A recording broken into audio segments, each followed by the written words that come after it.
खेती कानूनां दी असल हकीकत ते तानाशाही दा जोर कि देश दे किसानां नूं बनाया जा रहा है कमजोर। सोशल मीडिया दियां अफवाहां तो दूर जिथे होवेगी सिद्धी ते दो टुक खेती कानूनां दी असल कोख। ज्ञान दियां गल्लां ते जे हुण भी शिकंजा कसिया ने फेर ना कहना दस्सिया नहीं, फिर ना कहना दस्सिया नहीं दे विच अज गल करांगे APMC मंडियां दे इतिहास दी। व्यापारी हथों किसानां दा शोषण होण तो किस तरह अंग्रेज़ां ने किसानां नूं बचाया सी, किस तरह व्यापारी किसानां नूं लुटदे रहे कि व्यापारी किसानां दी जमीन ते कर सकते हन कब्जा।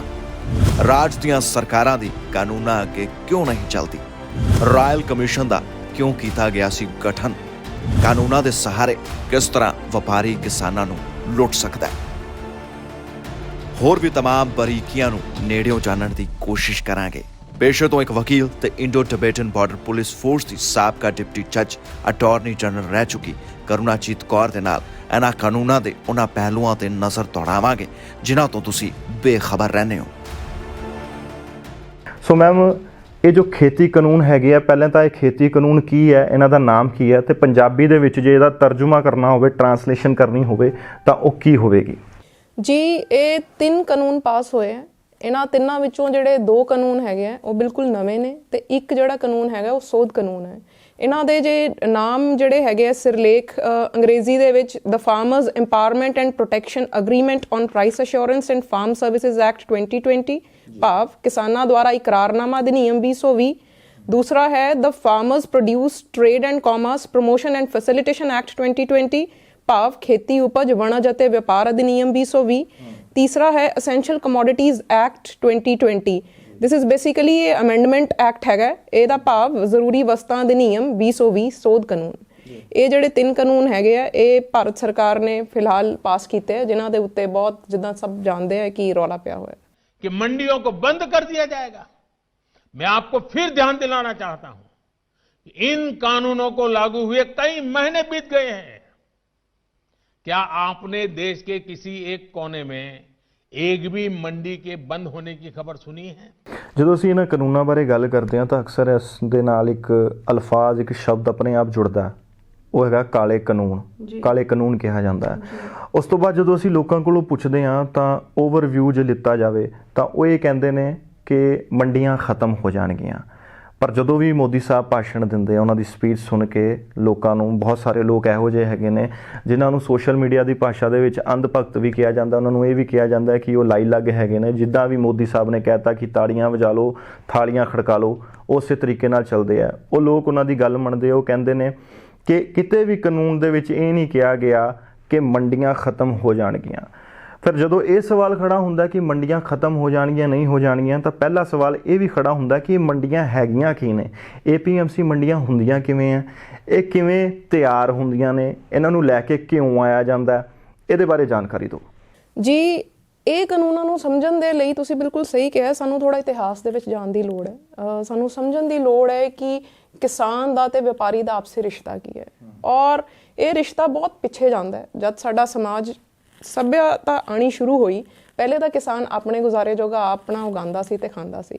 ਜਿੱਦਾਂ ਜਿੱਦਾਂ ਫਿਰ ਉਹਦੀ ਫਸਲ ਜਿਹੜੀ ਹੈਗੀ ਉਹਦਾ ਉਤਪਾਦਨ ਵੱਧਦਾ ਗਿਆ ਤੇ ਇਹ ਇੱਕ ਸਿਲਸਿਲਾ ਚੱਲਿਆ ਕਿ ਉਹ ਜਿਹੜਾ ਉਹ ਕੋ ਬਚਦਾ ਸੀਗਾ ਉਹਨੂੰ ਉਹਨੇ ਵੇਚਣਾ ਸ਼ੁਰੂ ਕਰ ਦਿੱਤਾ ਵਪਾਰੀਆਂ ਦੇ ਕੋਲ। ਤੇ ਜਦ ਤੋਂ ਕਿਸਾਨ ਨੇ ਵਪਾਰੀ ਨੂੰ ਵੇਚਣਾ ਸ਼ੁਰੂ ਕੀਤਾ ਹੈ, ਜਿੰਨਾ ਹੀ ਪੁਰਾਣਾ ਇਹਨਾਂ ਦਾ ਰਿਸ਼ਤਾ ਹੈ ਓਨਾ ਹੀ ਪੁਰਾਣਾ ਜਿਹੜਾ ਵਪਾਰੀ ਦੇ ਹੱਥੋਂ ਕਿਸਾਨ ਦਾ ਅਤਿਆਚਾਰ ਹੈ ਉਹ ਹੈ। ਅਸੀਂ ਜਾਣਦੇ ਹਾਂ ਕਿ ਅੰਗਰੇਜ਼ ਜਿਹੜੇ ਹੈਗੇ ਇੱਕ ਵਪਾਰੀ ਜਮਾਤ ਸੀ ਔਰ ਉਹ ਹਿੰਦੁਸਤਾਨ ਦੇ ਵਿੱਚ ਵਪਾਰ ਕਰਨ ਹੀ ਆਏ ਸੀ ਤੇ ਜਿਹੜੇ ਸਥਾਨਕ ਵਪਾਰੀ ਹੈਗੇ ਇੱਥੇ ਉਹਨਾਂ ਦੇ ਨਾਲ ਉਹਨਾਂ ਨੂੰ ਕਾਫੀ ਸਿੰਪਥੀ ਸੀ। ਪਰ ਫਿਰ ਵੀ ਅੰਗਰੇਜ਼ਾਂ ਨੂੰ ਇਹ ਫੀਲ ਹੋਇਆ ਕਿ ਜਿਹੜਾ ਹਿੰਦੁਸਤਾਨ ਦਾ ਕਿਸਾਨ ਹੈ ਇਹਦੀ ਬਹੁਤ ਦੁਰਗਤੀ ਹੁੰਦੀ ਹੈ ਇੱਥੇ ਦੇ ਵਪਾਰੀ ਦੇ ਹੱਥੋਂ। ਇਹ ਅੰਗਰੇਜ਼ਾਂ ਨੂੰ ਮਹਿਸੂਸ ਹੋਇਆ। ਅੰਗਰੇਜ਼ ਜੋ ਕਿ ਖੁਦ ਇੱਕ ਵਪਾਰੀ ਜਮਾਤ ਸੀਗੇ, ਉਹਨਾਂ ਨੂੰ ਵੀ ਇਹ ਫੀਲ ਹੋਇਆ ਕਿ ਜਿਹੜਾ ਹਿੰਦੁਸਤਾਨ ਦਾ ਵਪਾਰੀ ਹੈ ਉਹ ਕਿਸਾਨ ਦੀ ਬਹੁਤ ਲੁੱਟ ਖਸੁੱਟ ਕਰਦਾ ਹੈ, ਔਰ ਜੇ ਇਹ ਲੁੱਟ ਖਸੁੱਟ ਇੱਦਾਂ ਹੀ ਕੀਤੀ ਜਾਣ ਦੀ ਖੁੱਲ੍ਹ ਦਿੱਤੀ ਰਹੀ ਤਾਂ ਇੱਕ ਦਿਨ ਇਹ ਆ ਜਾਏਗਾ ਕਿ ਹਿੰਦੁਸਤਾਨ 'ਚ ਰੋਟੀ ਦੇ ਲਾਲੇ ਪੈ ਜਾਣਗੇ। ਤੇ ਅੰਗਰੇਜ਼ਾਂ ਨੇ ਕਈ ਕਮੇਟੀਜ਼ ਬਿਠਾਈਆਂ, ਕਈ ਕਮਿਸ਼ਨਸ ਬਿਠਾਏ। ਇੱਕ ਰਾਇਲ ਕਮਿਸ਼ਨ ਬੈਠਿਆ 1929 ਦੇ ਵਿੱਚ, ਜਿਹਨੇ ਫਿਰ ਪੂਰੀ ਸਟੱਡੀ ਕੀਤੀ ਔਰ ਇੱਕ ਰਿਪੋਰਟ ਦਿੱਤੀ। ਉਸ ਰਿਪੋਰਟ ਦੇ ਵਿੱਚ ਉਹਨਾਂ ਨੇ ਇਹ ਕਿਹਾ ਕਿ ਹਿੰਦੁਸਤਾਨ ਦੇ ਵਿੱਚ 3 ਤਰ੍ਹਾਂ ਦੇ ਕਿਸਾਨ ਹੈਗੇ, 3 ਪੱਧਰ ਦੇ ਕਿਸਾਨ ਹੈਗੇ ਆ। ਇੱਕ ਤਾਂ ਸਭ ਤੋਂ ਜਿਹੜੇ ਸੁਪੀਰੀਅਰ ਉੱਪਰਲੀ ਵਰਗ ਦੇ, ਮੱਧਮ ਵਰਗ ਦੇ ਤੇ ਨਿਚਲੀ ਵਰਗ ਦੇ। ਇਹ ਕਮਿਸ਼ਨ ਦੀ ਰਿਪੋਰਟ ਦੇ ਵਿੱਚ ਜੀ, ਇਹ ਜਿਹੜੀ ਰਾਇਲ ਕਮਿਸ਼ਨ ਰਾਇਲ ਕਮਿਸ਼ਨ ਜੀ ਅੰਗਰੇਜ਼ਾਂ ਦੀ ਸੀ, ਤੇ ਉਹਨਾਂ ਨੇ ਆਪਣੀ ਰਿਪੋਰਟ ਦੇ ਵਿੱਚ ਇਹ ਕਿਹਾ ਕਿ ਇਹ ਜਿਹੜੇ ਤਿੰਨੋਂ ਵਰਗ ਦੇ ਕਿਸਾਨ ਹੈਗੇ ਆ, ਇਹਨਾਂ ਦੀ ਆਪੋ ਆਪਣੇ ਤਰੀਕੇ ਦੇ ਨਾਲ ਵਪਾਰੀਆਂ ਦੇ ਹੱਥ ਲੁੱਟ ਕਸੁੱਟ ਹੁੰਦੀ ਹੈ। ਅੱਛਾ। ਤੇ ਫਿਰ ਉਹਦੇ ਵਿੱਚ ਉਹਨਾਂ ਨੇ ਥੋੜਾ ਦੱਸਿਆ ਵੀ ਕਿ ਜਿਹੜਾ ਉੱਪਰਲੇ ਵਰਗ ਦਾ ਵਪਾਰੀ ਹੈ, ਉਹ ਜਦ ਆਪਣੀ ਫਸਲ ਲੈ ਕੇ ਜਾਂਦਾ ਹੈ ਵਪਾਰੀ ਦੇ ਕੋਲ, ਤੇ ਵਪਾਰੀ ਉਹਨੂੰ ਕਹਿ ਛੱਡਦਾ ਹੈ ਕਿ ਠੀਕ ਹੈ ਆਪਣੀ ਫਸਲ ਇੱਥੇ ਸੁੱਟ ਜਾ, ਜਿੱਦਣ ਵਿਕੇਗੀ ਤੈਨੂੰ ਪੈਸੇ ਦੇ ਦੇਵਾਂਗੇ। ਤੇ ਫਿਰ ਉਹ ਕਿੰਨੇ ਦੀ ਵਿਕਦੀ ਸੀ, ਕਿੰਨਾ ਵਿਕਦੀ ਸੀ, ਇਹਦਾ ਕਿਸਾਨ ਨੂੰ ਕੋਈ ਪਤਾ ਨਹੀਂ ਸੀ ਹੁੰਦਾ, ਉਹਨੂੰ ਪੈਸੇ ਕਿੰਨੇ ਮਿਲਦੇ ਸੀ ਕਿੰਨੇ ਨਹੀਂ, ਇਸ ਤਰ੍ਹਾਂ ਦੀ ਐਕਸਪਲੋਇਟੇਸ਼ਨ ਸੀ। ਫਿਰ ਜਿਹੜਾ ਮੱਧਮ ਵਰਗ ਦਾ ਸੀਗਾ ਕਿਸਾਨ, ਉਹਦੇ ਕੋਲ ਇਹ ਆਜ਼ਾਦੀ ਵੀ ਨਹੀਂ ਸੀ ਕਿ ਉਹ ਇਹ ਚੂਜ਼ ਕਰ ਸਕੇ ਕਿ ਕਿਸ ਟਰੇਡਰ ਨੂੰ ਉਹਨੇ ਵੇਚਣ ਜਾਣਾ ਹੈ, ਕਿਉਂਕਿ ਉਹਨੇ ਪਹਿਲਾਂ ਹੀ ਬਾਜ਼ਾਰ 'ਚ ਉਧਾਰ ਚੱਕਿਆ ਹੁੰਦਾ ਸੀ, ਪੂਰਾ ਸਾਲ ਸੀ ਉਧਾਰ ਲੈ ਕੇ ਹੀ ਉਹ ਆਪਣੀ ਫਸਲ ਬੀਜਦਾ ਸੀ, ਆਪਣੇ ਬੱਚਿਆਂ ਦੀ ਪੜ੍ਹਾਈ ਲਿਖਾਈ, ਕੋਈ ਦਵਾ ਦਾਰੂ, ਤੇ ਇਸ ਕਰਕੇ ਉਹ ਕੋਈ ਚੋਇਸ ਵੀ ਨਹੀਂ ਸੀਗੀ ਕਿ ਉਹਨੇ ਕਿਹਨੂੰ ਵੇਚਣਾ ਹੈ। ਜੇ ਤੋਂ ਉਹਨੇ ਪੈਸੇ ਫੜੇ ਹੋਏ ਆ ਉੱਥੇ ਹੀ ਉਹਨੂੰ ਜਾ ਕੇ ਦੇਣਾ ਪੈਂਦਾ ਸੀਗਾ, ਔਰ ਜੋ ਉਸ ਫਸਲ 'ਚੋਂ ਉਹਨੂੰ ਫਾਇਦਾ ਤਾਂ ਕੀ ਹੁੰਦਾ ਸੀਗਾ, ਉਹ ਪੈਸੇ ਜਿਹੜੇ ਆਉਂਦੇ ਸੀਗੇ ਉਹਨਾਂ ਉਹਦਾ ਜਿਹੜਾ ਪਹਿਲੇ ਵਾਲਾ ਵਿਆਜ ਹੈ ਉਹੀ ਪੂਰਾ ਨਹੀਂ ਹੁੰਦਾ ਸੀ, ਤੇ ਸੂਦ ਉਦੋਂ ਹੀ ਰਹਿ ਜਾਂਦਾ ਸੀ, ਤੇ ਉਹ ਅਗਲਾ ਉਧਾਰ ਚੱਕ ਕੇ ਘਰ ਨੂੰ ਵਾਪਸ ਆ ਜਾਂਦਾ ਸੀ। ਤੇ ਜਿਹੜੇ ਬਿਲਕੁਲ ਥੱਲੜੇ ਲੈਵਲ ਦੇ ਕਿਸਾਨ ਸੀਗੇ, ਉਹ ਵਰਗ ਦੀ ਹਾਲਤ ਇੰਨੀ ਮਾੜੀ ਸੀ ਕਿ ਜਿਹੜਾ ਪਿੰਡ ਦਾ ਹੀ ਸ਼ਾਹੂਕਾਰ ਹੁੰਦਾ ਸੀ, ਸਾਰੀ ਫਸਲ ਉਹਨੂੰ ਹੀ ਚੁਕਾ ਦਿੰਦੇ ਸੀ, ਕਿਉਂਕਿ ਉਹ ਤੋਂ ਉਹਨਾਂ ਨੇ ਪੈਸੇ ਫੜੇ ਹੁੰਦੇ ਸੀ। ਤੇ ਇਸ ਕਰਕੇ ਬਹੁਤ ਐਕਸਟ੍ਰੀਮ ਐਕਸਪਲੋਇਟੇਸ਼ਨ ਸੀ। ਅਸੀਂ ਅੱਗੇ ਗੱਲ ਕਰਾਂਗੇ ਕਿ ਟਾਈਪਸ ਆਫ ਐਕਸਪਲੋਇਟੇਸ਼ਨ ਹੋਰ ਕੀ ਵਪਾਰੀ ਦੇ ਹੱਥ ਸਾਡੇ ਕਿਸਾਨਾਂ ਦੀ ਉਸ ਜ਼ਮਾਨੇ 'ਚ ਹੁੰਦੀ ਰਹੀ ਹੈ। ਤੇ ਫਿਰ ਰਾਇਲ ਕਮਿਸ਼ਨ ਨੇ ਇਹ ਪ੍ਰਪੋਜ਼ਲ ਦਿੱਤਾ, ਇਹ ਰਿਕਮੈਂਡ ਕੀਤਾ ਅੰਗਰੇਜ਼ਾਂ ਨੂੰ ਕਿ ਸਟੇਟ ਨੀਡਸ ਟੂ ਰੈਗੂਲੇਟ ਜਿਹੜੀ ਕਿਸਾਨੀ ਦੀ ਉਪਜ ਹੈਗੀ ਹੈ, ਜਿਹੜਾ ਉਹਦੀ ਮਾਰਕੀਟਿੰਗ ਹੈ, ਉਹਦੇ ਵਿੱਚ ਸਟੇਟ ਦੇ ਕੰਟਰੋਲ ਦੀ ਲੋੜ ਹੈਗੀ ਹੈ। ਤੇ ਮੇਰੇ ਖਿਆਲ 1932 ਜਾਂ 33 ਦੇ ਵਿੱਚ ਪਹਿਲਾ APMC ਐਕਟ, ਜਿਹੜਾ agriculture produce marketing committee act ਹੈਗਾ, ਇਹ ਮੈਡਰਾਸ ਪ੍ਰੈਜ਼ੀਡੈਂਸੀ ਦੇ ਵਿੱਚ ਬਣਿਆ ਸੀ। ਉਹ ਤੋਂ ਬਾਅਦ ਮੁਲਕ ਆਜ਼ਾਦ ਹੋਇਆ ਤੇ ਕਈ ਸੂਬਿਆਂ ਦੇ ਵਿੱਚ ਵੀ ਥੋੜੇ ਬਹੁਤੇ ਨਾਮ ਦੇ ਫਰਕ ਨਾਲ, ਔਰ ਆਲਮੋਸਟ ਉਹਨਾਂ ਦੀਆਂ ਜਿਹੜੀਆਂ ਪ੍ਰੋਵੀਜ਼ਨਸ ਸੀਗੀਆਂ ਉਹ ਸੇਮ ਹੀ ਸੀਗੀਆਂ, ਕੁਝ ਥੋੜੇ ਬਹੁਤੇ ਫਰਕਾਂ ਦੇ ਨਾਲ ਕਈ ਸੂਬਿਆਂ ਦੇ ਵਿੱਚ ਵੀ ਅਡਾਪਟ ਕੀਤੀਆਂ ਗਈਆਂ। ਸਾਡੇ ਪੰਜਾਬ ਐਂਡ ਹਰਿਆਣਾ ਦੇ ਵਿੱਚ ਵੀ ਇਹ ਐਕਟ ਹੈਗਾ, ਜਿਹੜਾ APMC ਐਕਟ ਹੈ। ਹੁਣ ਜਿਹੜਾ APMC ਐਕਟ ਹੈ, ਇਹਦੇ ਵਿੱਚ ਕਿਸਾਨ ਦਾ ਜਿਹੜਾ ਸ਼ੋਸ਼ਣ ਹੈ ਉਹਨੂੰ ਰੋਕਣ ਦੇ ਲਈ ਪ੍ਰੋਵੀਜ਼ਨਸ ਸੀਗੇ। ਔਰ ਆਪਾਂ ਡਿਟੇਲ 'ਚ ਨਾ ਵੀ ਗੱਲ ਕਰੀਏ ਤੇ ਜੇ ਅਸੀਂ ਲੇਮੈਨ ਨੂੰ ਸਮਝਾਉਣਾ ਹੋਵੇ ਤਾਂ ਦੋ ਹੀ ਪ੍ਰੋਵੀਜ਼ਨਸ ਉਹਦੇ ਕਾਫੀ ਹੈਗੇ ਆ। ਇੱਕ ਪ੍ਰੋਵੀਜ਼ਨ ਇਹ ਸੀਗਾ ਕਿ APMC ਐਕਟ ਆਉਣ ਤੋਂ ਪਹਿਲਾਂ ਜਿਹੜੀ ਕਿਸਾਨ ਦੀ ਫਸਲ ਹੈਗੀ ਹੈ, ਜਦੋਂ ਉਹਨੂੰ ਵੇਚਦਾ ਸੀਗਾ ਤੇ ਉਹ ਵਪਾਰੀ ਦੇ ਕੋਲ ਜਾ ਕੇ ਵੇਚਦਾ ਸੀ, ਉਹਦੀ ਕੋਈ ਨਿਸ਼ਚਿਤ ਜਗ੍ਹਾ ਨਹੀਂ ਸੀ ਵੇਚਣ ਦੀ। ਉਹ ਕਿਤੇ ਵੀ ਜਾਂ ਤਾਂ ਵਪਾਰੀ ਦੇ ਅੱਡੇ ਤੇ ਜਾਏਗਾ ਜਾਂ ਵਪਾਰੀ ਕਿਤੇ ਹੋਰ ਉਤੋਂ ਚੱਕ ਲਏਗਾ। ਤੇ ਜਦ ਤੁਸੀਂ ਆਪਣੀ ਚੀਜ਼ ਕਿਸੇ ਦੇ ਅੱਡੇ ਤੇ ਜਾਂਦੇ ਹੋ ਤਾਂ ਜਿਹਦਾ ਅੱਡਾ ਹੈਗਾ ਆ, ਉਹਦਾ ਜਿਹੜਾ ਹੈ ਉੱਪਰ ਹੋ ਜਾਂਦਾ ਤੁਹਾਡੇ ਤੋਂ ਹੱਥ, ਉਹਦੀ ਹੈਜਮਨੀ। ਬਿਲਕੁਲ ਬਿਲਕੁਲ। ਔਰ ਇਹਦੇ ਵਿੱਚ ਜਸਟ ਫॉर ਐਗਜ਼ਾਮਪਲ, ਜਿੱਦਾਂ ਕਿਸਾਨ ਮੰਨ ਲਓ ਵਪਾਰੀ ਦੇ ਕੋਲ ਗਿਆ ਆ ਤੇ ਵਪਾਰੀ ਉਹਨੂੰ ਕਹਿੰਦਾ ਸੀਗਾ ਕਿ ਠੀਕ ਹੈ ਤੂੰ ਇੱਥੇ ਫਸਲ ਰੱਖ ਦੇ, ਉਹ ਰੱਖਣ ਦਾ ਕਿਰਾਇਆ, ਫਸਲ ਜਿੰਨੀ ਮਰਜ਼ੀ ਸਾਫ਼ ਹੋਵੇ, ਫਿਰ ਵਪਾਰੀ ਕਹਿੰਦਾ ਸੀ ਕਿ ਇਹਦੀ ਸਫਾਈ ਮੈਂ ਕਰਾਉਣੀ ਹੈ, ਸਫਾਈ ਦੇ ਪੈਸੇ। ਫਿਰ ਜਦੋਂ ਸਫਾਈ ਕਰਦਾ ਸੀ 10% ਫਸਲ ਉਹਦੀ ਵਿੱਚੋਂ ਕੱਢ ਲੈਂਦਾ ਸੀ ਕਿ ਇਹ ਗੰਦੀ ਹੈ, ਔਰ ਉਹ ਆਪਣੇ ਮਜ਼ਦੂਰ ਨੂੰ ਚੁਕਾ ਦਿੰਦਾ ਸੀ।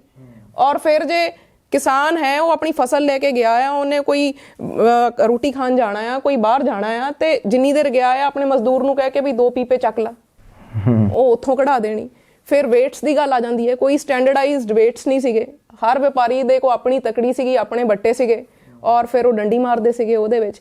ਤੇ ਇੱਦਾਂ ਬਹੁਤ ਸਾਰੀਆਂ ਐਕਸਪਲੋਟੇਸ਼ਨਸ ਆ ਜਿਹਨਾਂ ਨੂੰ ਸ਼ਾਇਦ ਇੱਕ ਐਪੀਸੋਡ 'ਚ ਗਿਣਿਆ ਵੀ ਨਹੀਂ ਜਾ ਸਕਦਾ, ਉਹ ਜਿਹੜੀਆਂ ਕਿਸਾਨ ਦੀਆਂ ਵਪਾਰੀ ਦੇ ਹੱਥੋਂ ਹੁੰਦੀਆਂ ਸੀਗੀਆਂ ਜਦੋਂ ਉਹਦੇ ਅੱਡੇ ਤੇ ਵੇਚਣ ਜਾਂਦਾ ਸੀਗਾ। 1932 ਦਾ ਕਿਹੜੀ ਪ੍ਰੈਜ਼ੀਡੈਂਸੀ ਦਾ ਤੁਸੀਂ? ਮੈਡਰਾਸ। ਹਾਂਜੀ। ਹੁਣ ਜਦੋਂ ਅੰਗਰੇਜ਼ਾਂ ਨੇ ਇਹ ਗੱਲ ਦੇਖੀ ਤੇ ਫਿਰ ਉਹਨਾਂ ਨੇ ਜਿਹੜਾ APMC ਐਕਟ ਬਣਾਇਆ, ਉਹਦੇ ਜਿਹੜੇ 2 ਮੁੱਖ ਧਾਰਾਵਾਂ ਸੀਗੀਆਂ ਉਹ ਇਹ ਸੀਗੀਆਂ ਕਿ ਉਹਨਾਂ ਨੇ ਰਿਸਟ੍ਰਿਕਟ ਕਰਤਾ ਕਿ ਜਿਹੜਾ ਫਾਰਮਰ ਦਾ ਪ੍ਰੋਡਿਊਸ ਹੈ, ਜੇ ਵਪਾਰੀ ਨੇ ਉਹ ਖਰੀਦਣਾ ਆ ਤਾਂ ਇੱਕ ਸਰਕਾਰੀ ਮੰਡੀ ਦੀ 4 ਦੀਵਾਰੀ ਦੇ ਵਿੱਚ ਹੀ ਖਰੀਦੇਗਾ। ਅੱਛਾ। ਮਤਲਬ ਉਹਦਾ ਜਿਹੜਾ ਅੱਡਾ ਹੈ ਉਹ ਚੇਂਜ ਹੋ ਕੇ ਸਰਕਾਰੀ ਮੰਡੀ ਹੋ ਗਿਆ। ਔਰ ਜਿਹੜੀ ਸਰਕਾਰੀ ਮੰਡੀ ਦੇ ਵਿੱਚ ਫਿਰ ਰੂਲਸ ਐਂਡ ਰੈਗੂਲੇਸ਼ਨ ਸੀਗੇ। ਇੱਕ ਤਾਂ ਇਹ ਹੈ ਕਿ ਸਰਕਾਰ ਦੀ ਨਿਗਰਾਨੀ ਦੇ ਵਿੱਚ ਹੁੰਦਾ ਸੀਗਾ, ਤੇ ਜਿਹੜੇ ਉੱਥੇ ਸਟੈਂਡਰਡਾਈਜ਼ਡ ਵੇਟਸ ਸੀਗੇ। ਹੁਣ ਜਦੋਂ ਕਿਸਾਨ ਆਪਣੀ ਫਸਲ ਲੈ ਕੇ ਜਾਂਦਾ ਸੀਗਾ ਤੇ ਉਹਨੂੰ ਇਹ ਟੈਨਸ਼ਨ ਨਹੀਂ ਸੀ ਕਿ ਇਹਨੂੰ ਮੈਂ ਰੱਖਣ ਦਾ ਕਿਰਾਇਆ ਦੇਣਾ ਆ, ਉੱਥੇ ਫੜ ਬਣੇ ਹੋਏ ਆ, ਜਾਂ ਮੈਂ ਇਹਦੀ ਸਫਾਈ ਦੇ ਅਲੱਗ ਪੈਸੇ ਦੇਣੇ ਆ, ਜਾਂ ਇਹਨੂੰ ਮੈਂ ਬੋਰੀਆਂ ਦੇ ਵਿੱਚ ਪੈਕ ਕਰਾ ਕੇ ਜਿੱਥੇ ਵਪਾਰੀ ਦਾ ਘਰ ਆ ਜਾਂ ਉਹਦਾ ਗੋਡਾਊਨ ਹੈਗਾ ਮੈਂ ਉੱਥੇ ਲੈ ਕੇ ਜਾਣਾ ਆ। ਇੱਥੇ ਉਹਨੇ ਸਿਰਫ ਆਪਣੀ ਟਰਾਲੀ ਦੇ ਵਿੱਚ ਜਾਂ ਆਪਣੇ ਗੱਡੇ ਦੇ ਵਿੱਚ ਫਸਲ ਪਾਣੀ ਹੈ ਤੇ ਉੱਥੇ ਉਹਨੂੰ ਫੜ ਮਿਲ ਜਾਣਾ ਹੈ ਵਿਚ ਇਜ਼ ਫ੍ਰੀ ਆਫ ਕਾਸਟ। ਉੱਥੇ ਰੱਖ ਦੇਗਾ, ਉਹਨੂੰ ਕੋਈ ਇਹ ਪ੍ਰੋਬਲਮ ਨਹੀਂ ਹੈ ਕਿ ਕੋਈ ਮੀਂਹ ਹਨੇਰੀ ਆ ਗਈ ਉਹ ਫਸਲ ਨੂੰ ਕੀ ਕਰੇਗਾ। ਅਦਰਵਾਈਜ਼ ਪਹਿਲੇ ਇਹ ਵੀ ਪ੍ਰੋਬਲਮ ਹੁੰਦੀ ਸੀ, ਮੀਂਹ ਆ ਜਾਵੇ ਤਾਂ ਫਿਰ ਵਪਾਰੀ ਨੇ ਕਹਿਣਾ ਰਾਤੀ ਮੀਂਹ ਆ ਗਿਆ, ਮੈਂ ਮਜ਼ਦੂਰਾਂ ਨੂੰ ਲਾ ਕੇ ਇਹਨੂੰ ਚੁਕਾਇਆ ਆ, ਉਹਦੇ ਪੈਸੇ ਦੇ। ਤਾਂ ਇਹਦਾ ਬਹੁਤ ਐਕਸਪਲੋਇਟੇਸ਼ਨ ਸੀਗੀ।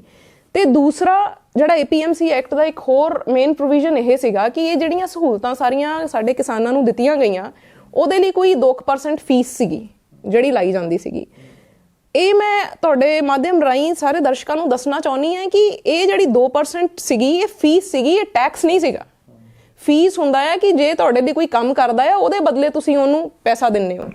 ਇਹ ਜਿਹੜੀ ਫੀਸ ਹੈ ਉਹੀ ਸੀਗੀ ਜਿਹੜੀ ਅਦਰਵਾਈਜ਼ ਵਪਾਰੀ ਐਕਸਪਲੋਇਟ ਕਰਦਾ ਸੀਗਾ ਕਿ ਮੈਂ ਰੱਖਣ ਦਾ ਕਿਰਾਇਆ ਲਵਾਂਗਾ, ਇਹ ਤੋਂ ਸਫਾਈ ਕਰਾਉਣ ਦਾ ਕਿਰਾਇਆ ਲਵਾਂਗਾ, ਜਾਂ ਇਹਨੂੰ ਬੋਰਿਆਂ 'ਚ ਪੈਕ ਕਰਾਉਣ ਲਈ ਮੈਂ ਬੋਰੀ ਵੀ ਮੈਂ ਆਪ ਦਊਂਗਾ, ਉਹਦਾ ਰੇਟ ਵੀ ਮੈਂ ਆਪ ਹੀ ਦੱਸੂਗਾ।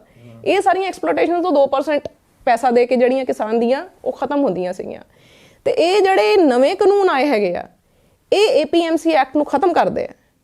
ਮਤਲਬ ਕਿ ਇਹ ਕਾਨੂੰਨ ਇਹ ਕਹਿੰਦੇ ਆ ਕਿ ਜਿਹੜਾ ਵਪਾਰੀ ਹੈਗਾ ਆ ਉਹ ਕਿਤੇ ਵੀ ਜਿਹੜਾ ਕਿਸਾਨੀ ਦੀ ਉਪਜ ਹੈਗੀ ਆ ਉਹ ਖਰੀਦ ਸਕਦਾ ਹੈ, ਜਿਹਦਾ ਮਤਲਬ ਇਹੀ ਹੈ ਕਿ ਉਹ ਹੁਣ ਜਿਹੜੀ ਸਰਕਾਰੀ ਮੰਡੀ ਹੈ ਉਹ ਤੋਂ ਬਾਹਰ ਵੀ ਉਹਨੂੰ ਖਰੀਦ ਸਕਦਾ ਹੈ। ਮੈਂ ਇੱਕ ਪ੍ਰੋਗਰਾਮ ਦੇਖ ਰਹੀ ਸੀ, ਸਾਡੇ ਇੱਕ BJP ਨਾਲ ਸੰਬੰਧਿਤ ਹੈਗੇ ਆ ਲੀਗਲ ਲਿਊਮਨਰੀ, ਉਹ ਇਹ ਕਹਿ ਰਹੇ ਸੀਗੇ ਕਿ ਇਹ ਜਿਹੜਾ ਐਕਟ ਨਵਾਂ ਆਇਆ ਹੈ ਇਹਦੇ ਨਾਲ ਕਿਸਾਨ ਨੂੰ ਇਹ ਆਜ਼ਾਦੀ ਮਿਲ ਗਈ ਹੈ ਕਿ ਉਹ ਆਪਣੀ ਫਸਲ ਕਿਤੇ ਵੀ ਜਾ ਕੇ ਵੇਚ ਸਕਦਾ ਹੈ। ਤੇ ਇਹ ਭਰਮ ਜਿਹੜਾ ਹੈ ਸਾਡੇ ਆਮ ਲੋਕਾਂ 'ਚ ਵੀ ਹੈਗਾ। ਮੈਂ ਉਹਨਾਂ ਨੂੰ ਇਹ ਗੱਲ ਸਪਸ਼ਟ ਕਰਨਾ ਚਾਹਨੀ ਆਮ ਲੋਕਾਂ ਨੂੰ ਕਿ ਜਿਹੜਾ APMC ਐਕਟ ਸੀਗਾ ਉਹਦੇ ਵਿੱਚ ਬੰਧਨ ਫਾਰਮਰ ਤੇ ਨਹੀਂ ਸੀਗਾ, ਕਿਸਾਨ ਤੇ ਕੋਈ ਬੰਧਨ ਨਹੀਂ ਸੀਗਾ ਕਿ ਉਹਨੇ ਆਪਣੀ ਫਸਲ ਕਿੱਥੇ ਵੇਚਣੀ ਹੈ। ਉਹ ਬੰਧਨ ਸੀਗਾ ਵਪਾਰੀ ਦੇ ਉੱਤੇ ਕਿ ਜੇ ਵਪਾਰੀ ਨੇ ਖਰੀਦਣੀ ਹੈ ਤਾਂ ਉਹਨੂੰ ਉਸ ਚਾਰ ਦੀਵਾਰੀ 'ਚ ਖਰੀਦਣੀ ਪਏਗੀ। ਇਨ ਕੇਸ ਜੇ ਉਹ ਸਰਕਾਰੀ ਮੰਡੀ ਤੋਂ ਬਾਹਰ ਖਰੀਦਦਾ ਹੈ ਤੇ APMC ਐਕਟ ਦੇ ਅਧੀਨ ਹੀ ਉਹ ਆਪਣੇ ਆਪ 'ਚ ਇੱਕ offense ਸੀਗਾ ਜਿਹਦਾ ਜੁਰਮਾਨਾ ਸੀ ਤੇ ਕੈਦ ਸੀ ਬਕਾਇਦਾ। ਪਰ ਹੁਣ ਜਿਹੜਾ ਵਪਾਰੀ ਹੈਗਾ ਉਹ ਕਿਤੇ ਵੀ ਜਾ ਕੇ ਖਰੀਦ, ਉਹ ਬਿਲਕੁਲ ਆਜ਼ਾਦ ਹੋ ਗਿਆ। ਐਂਡ ਸੈਕੰਡਲੀ ਜਿਹੜੀ ਸਮਝਣ ਵਾਲੀ ਗੱਲ ਹੈ ਇਹਦੇ ਵਿੱਚ ਇਹ ਕਹਿੰਦੇ ਆ ਕਿ ਜਿਹੜੀ ਅਸੀਂ ਬਾਹਰ ਪ੍ਰਾਈਵੇਟ ਮੰਡੀ ਬਣਾਈ ਹੈ ਉਹਦੇ ਵਿੱਚ ਅਸੀਂ ਕੋਈ ਫੀਸ ਨਹੀਂ ਲਵਾਂਗੇ, ਕੋਈ ਟੈਕਸ ਨਹੀਂ ਲਾਵਾਂਗੇ। ਇੱਥੇ ਕੈਚ ਹੈ ਇਹਦੇ ਵਿੱਚ। ਹੁਣ ਉੱਥੇ ਕੋਈ ਫੀਸ ਨਹੀਂ ਹੈ, ਕੋਈ ਕੁਝ ਨਹੀਂ ਹੈ। ਜਦ ਤੁਸੀਂ ਜਾਓਗੇ ਉਹੀ ਸਿਲਸਿਲਾ ਦੁਬਾਰਾ ਸ਼ੁਰੂ ਹੋ ਜਾਏਗਾ ਕਿ ਫਸਲ ਰੱਖਣ ਦਾ ਕਿਰਾਇਆ। ਅੱਜ ਕੱਲ੍ਹ ਜਿੱਦਾਂ ਮੈਂ ਆਮ ਕਹਿੰਦੀ ਹੁੰਦੀ ਹਾਂ, ਤੁਸੀਂ ਕਿਸੇ ਡਾਕਟਰ ਦੇ ਕੋਲ ਚਲੇ ਜਾਓ, ਜਿੰਨਾ ਮਰਜ਼ੀ ਟੈਸਟ ਕਰਾ ਕੇ ਜਾਓ, ਉਹ ਕਹਿੰਦੇ ਆ ਨਹੀਂ ਜੀ ਆਹ ਫਲਾਨੀ ਲੈਬ 'ਚੋਂ ਰਿਪੋਰਟ ਆਊਗੀ ਤਾਂ ਅਸੀਂ ਮੰਨਾਂਗੇ। ਸਿਮਿਲਰਲੀ ਜਿੰਨੀ ਮਰਜ਼ੀ ਫਸਲ ਤੁਹਾਡੀ ਸਾਫ਼ ਹੋਊਗੀ, ਅਗਲਾ ਕਹੂਗਾ ਜੀ ਮੈਂ ਤਾਂ ਸਫਾਈ ਕਰਾ ਕੇ ਹੀ ਲੈਣੀ ਹੈ ਇਹਦੀ। ਫਿਰ ਉਹੀ ਐਕਸਪਲੋਇਟੇਸ਼ਨ ਹੋਊਗੀ, ਸਫਾਈ ਕਰਾਊਗਾ, ਅੱਧੀ ਫਸਲ ਵਿੱਚੋਂ ਗੰਦੀ ਕਹਿ ਕੇ ਕੱਢ ਦਊਗਾ। ਫਿਰ ਉੱਥੇ ਜਿਹੜੇ ਵੇਟਸ ਹੈਗੇ ਆ ਉਹਨਾਂ ਦਾ ਕੀ ਸਟੈਂਡਰਡ ਹੋਊਗਾ, ਕਿਹਦੀ ਉਹ ਨਿਗਰਾਨੀ 'ਚ ਹੋਣਗੇ। ਤੇ ਇਹ 2% ਉਹਦਾ ਬੰਦ ਕਰਕੇ 200% ਲਈ ਉਹਦੀ ਐਕਸਪਲੋਇਟੇਸ਼ਨ ਦੇ ਲਈ ਰਾਹ ਖੋਲ ਦਿੱਤਾ। ये जड़ी गल है समझण वाली है। आपको विश्वास है कि आपकी जमीन सुरक्षित है, लेकिन कुछ लोग ऐसा भ्रम फैला रहे हैं कि आपकी फसल का कोई कॉन्ट्रैक्ट करेगा, एग्रीमेंट करेगा तो जमीन भी चली जाएगी। अब इतना झूठ बोल रहे हैं। अच्छा हुआ गगन जी आपने अपना अनुभव शेयर किया, मैं आपका बहुत आभारी हूं। ਇੱਕ ਚੀਜ਼ ਇਹਦੇ ਵਿੱਚ ਕਹੀ ਜਾਂਦੀ ਹੈ ਕਿ ਜ਼ਮੀਨਾਂ ਦੇ ਉੱਤੇ ਜਿਹੜੇ ਵਪਾਰੀ ਹੋਣਗੇ ਉਹ ਕਬਜ਼ਾ ਕਰ ਲੈਣਗੇ। ਹਾਲਾਂਕਿ ਕਿਤੇ ਨਾ ਕਿਤੇ ਕਿਸੇ ਵੀ ਐਗਰੀਮੈਂਟ ਦੇ ਵਿੱਚ ਇੱਕ ਸਾਫ਼ ਤੌਰ ਤੇ ਨਹੀਂ ਕਿਹਾ ਗਿਆ ਜੀ ਇੱਕ ਕਬਜ਼ੇ ਦੀ ਸਥਿਤੀ ਕਿੱਥੇ ਪੈਦਾ ਹੁੰਦੀ ਹੈ, ਕਬਜ਼ਾ ਕਿਸ ਤਰ੍ਹਾਂ ਹੋਏਗਾ, ਉਹਦੇ ਬਾਰੇ ਦੱਸੋ।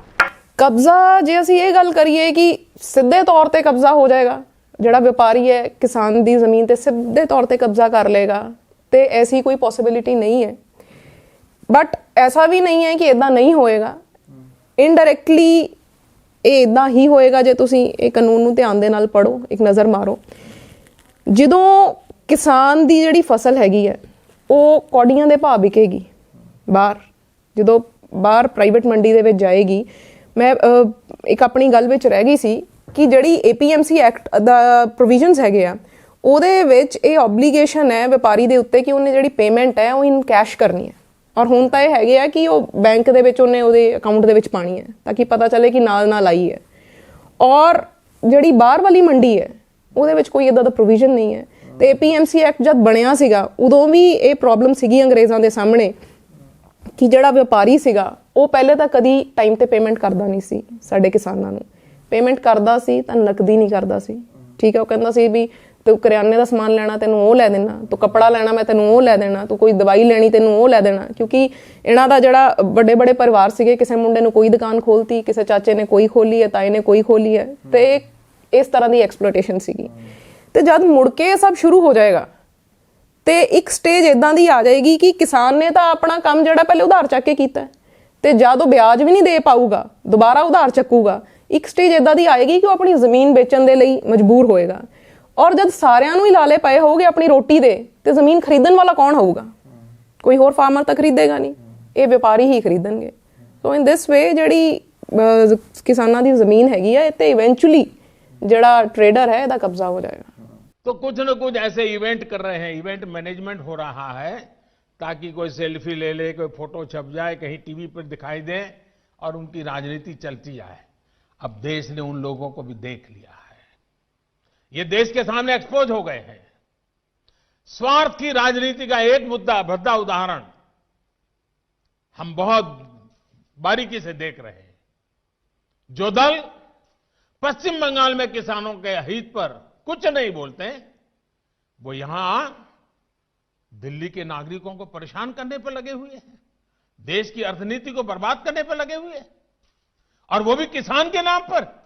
ਅੱਛਾ, ਜਦੋਂ ਅਸੀਂ ਇਹ ਗੱਲ ਕਰਦੇ ਹਾਂ ਕਿ ਕਿਸਾਨ ਤਬਾਹ ਹੋ ਜਾਣਗੇ, ਕਿਸਾਨਾਂ ਦੀ ਇਹੋ ਜਿਹੀ ਹਾਲਤ ਕਰ ਦਿੱਤੀ ਜਾਏਗੀ ਜਿੱਥੇ ਕਿਸਾਨਾਂ ਦੇ ਕੋਲ ਕੋਈ ਰਸਤਾ ਨਹੀਂ ਬਚੇਗਾ, ਉਸ ਤੋਂ ਬਾਅਦ ਫਿਰ ਬਿਆਨ ਇਹ ਵੀ ਆਉਂਦੇ ਬੀਜੇਪੀ ਦੀ ਲੀਡਰਸ਼ਿਪ ਦੇ ਵੱਲੋਂ ਕਿ ਇਹੋ ਜਿਹਾ ਕੁਝ ਨਹੀਂ ਹੈਗਾ, ਇਹ ਸਿਆਸੀ ਪਾਰਟੀਆਂ ਦਾ ਪ੍ਰੋਪੋਗੈਂਡਾ ਹੈ। ਸਿਰਫ ਸਿਆਸੀ ਪਾਰਟੀਆਂ, ਜਾਂ ਖਾਸ ਤੌਰ ਤੇ ਹੁਣ ਤਾਂ ਯਾਨੀ ਸਾਹਿਬ ਨੇ ਇਹ ਵੀ ਕਹਿਤਾ ਸੀਗਾ ਕਿ ਕਾਮਰੇਡ ਜਿਹੜੇ ਉੱਥੇ ਪਹੁੰਚ ਗਏ ਹੋਏ ਨੇ, ਉੱਥੇ ਜਾ ਕੇ ਉਹ ਚੀਜ਼ਾਂ ਨੂੰ ਖਰਾਬ ਕਰਦੇ ਪਏ ਹੈ।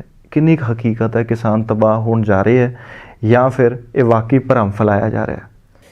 ਜੀ, ਜਿੱਦਾਂ ਮੈਂ ਤੁਹਾਡੇ ਨਾਲ ਗੱਲ ਕਰ ਰਹੀ ਹਾਂ, ਮੈਂ I am giving you points, ਔਰ ਮੈਂ ਆਪਣੇ ਕੋਲੋਂ ਕੁਝ ਨਹੀਂ ਕਹਿ ਰਹੀ, ਮੈਂ ਕਾਨੂੰਨ ਚੋਂ ਪੜ੍ਹ ਕੇ ਬਕਾਇਦਾ ਨਾਲ ਨਾਲ ਤੁਹਾਨੂੰ ਧਾਰਾ ਦੱਸੂਗੀ ਕਿ ਕਿਹੜੀ ਧਾਰਾ ਜਿਹੜੀ ਹੈਗੀ ਹੈ ਉਹ ਕਿਸਾਨਾਂ ਨੂੰ ਖਾ ਜਾਏਗੀ।